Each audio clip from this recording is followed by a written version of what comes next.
இன்னைக்கு Karuppur super star கருஞ்சிறுத்தை 2025 தியாகி Pradeep ரங்கராஜனோட Dude படத்தை பார்க்கக்கூடிய சான்ஸ் இன்னைக்கு கிடைச்சிது ஓடிடியில். ஸோ படத்தை பற்றி கொஞ்சம் பேசலான்னு இருந்தேன். ஸோ இது வந்து பிரதீப் ரங்கநாதனுக்கு 3rd படம். ரியலாகவே அந்த ஆள் வந்து அந்த பையன் வந்து ஒரு நல்ல கிரியேட்டர் தான். ஆக்சுவலாக ஸ்மூத்தாக படம் போயிட்டுருக்கோம். அந்த பழைய படம் மாதிரி வல்கராக எதுவும் இருக்காது. அது பாட்டு ஸ்மூத்தாக போயிட்டு இருக்கும், காமெடியாக இருக்கும், ரியலாகவே நல்லாயிருக்கும் அந்த படம். பையன் நல்லா பண்ணுறது. இந்த படத்தில் பிரதீப் ஃபஸ்ட் படத்தில் ஆக்டிங்கும் அளவாக இருந்துச்சு, ஸ்டோரி நல்லா இருந்துச்சு, காமெடி இருந்துச்சு, நல்லா பாஸ் பண்ணிட்டேன். ரியலாகவே சூப்பர் டூப்பர் ஹிட் அடிச்சுது. செகண்ட் படமும் நல்லா இருந்துச்சுன்னு சொன்னாங்க. 3rd படத்தில் ஆட்டிடியூட் டோட்டலாக மாறிடுச்சு. பிரதீப் ஓவர் ஆக்டிங் மாதிரி இருந்துச்சு. இன்னொன்று not good for you actually. ஏன் அப்படின்னா உனக்கு தெரியும் ஸ்லீப்பிங் ஸ்டார் பற்றி உனக்கு தெரியும். அவர் வெளின்னு இருப்பார். ஒரு ப்ரெஸ் மீட்டில் ஒரு ஆக்ட் பண்ணார். அன்னையோடு அவரை ஒழிச்சு கட்டிட்டானுங்க பசங்க.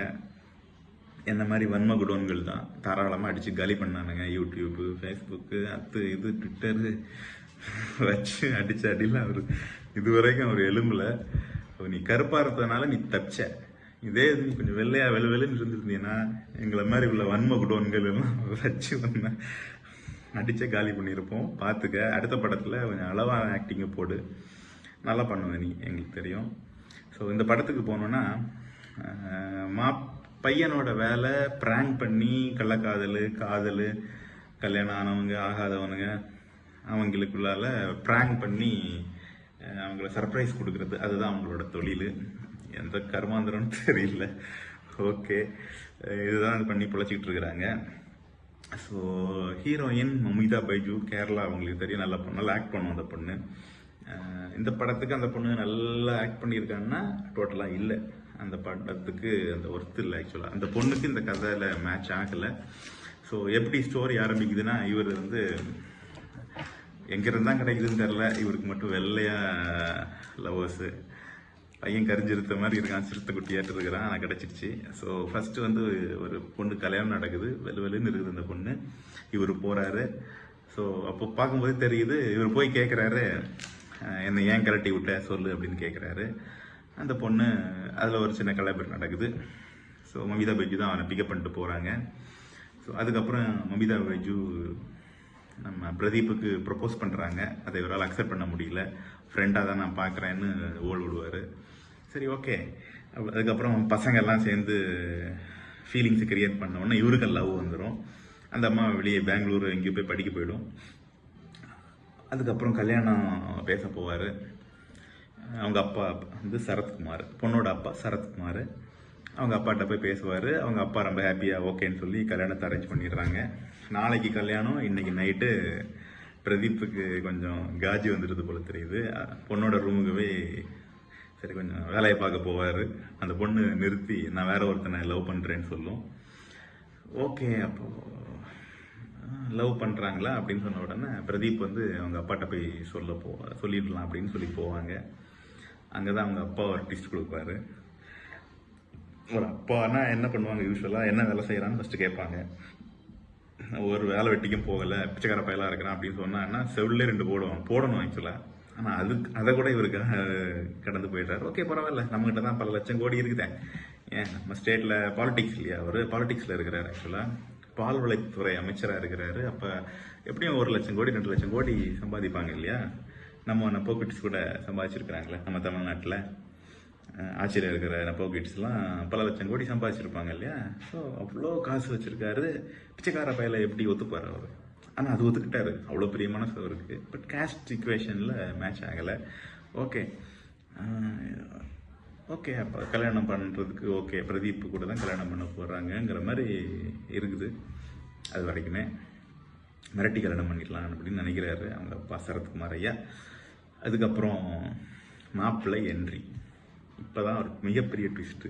யாருன்னு பார்த்தீங்கன்னா, பிரேமத்தில் கடைசியாக ஒரு பொண்ணு கிடைக்கும். எல்லா பொண்ணுங்களையும் பார்க்க சுற்றிக்கிட்டு இருப்பான். நான் இந்த மாதிரி அரேபியாவில் பல ஒட்டகங்களை வச்சுருக்கிறேன், என்னை கல்யாணம் பண்ணுங்க அப்படின்ட்டு.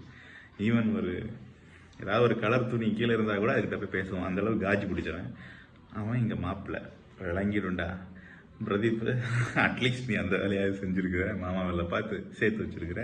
ஸோ இப்போ பொண்ணையும் மாப்பிள்ளையும் சேர்த்து வைக்கணும், அதுதான் பிரதீப்போட ரெஸ்பான்சிபிலிட்டி, வேற வழியே கிடையாது. இப்போ ட்விஸ்ட் வேற மாதிரி போயிடுச்சு.